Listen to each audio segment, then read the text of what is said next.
Sekretaris Daerah Kota Sukabumi Dida Sembada menyebutkan, jelang kontestasi politik yang akan berlangsung saat ini, berdasarkan hasil rapat yang dilakukan pemerintah Kota Sukabumi bersama unsur Forkopimda lainnya, diketahui bahwa situasi Kota Sukabumi saat ini masih kondusif. Termasuk salah satunya perihal kondusivitas pasar gudang yang sempat dikabarkan adanya ketegangan.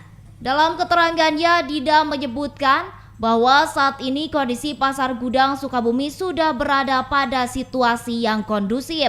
Dirinya juga berharap agar seluruh pihak bisa bersama-sama menjaga kondusivitas Kota Sukabumi, khususnya menjelang perhelatan Pesta Demokrasi 5 tahunan yang akan berlangsung nanti.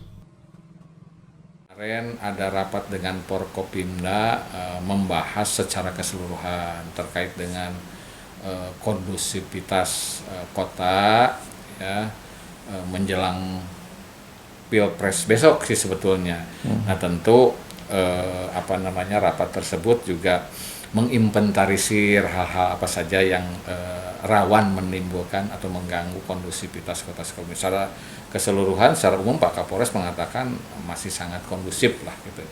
Adapun beberapa hal yang terjadi mungkin di titik-titik tertentu, mungkin secara teknis Forkopimda sudah melakukan koordinasi.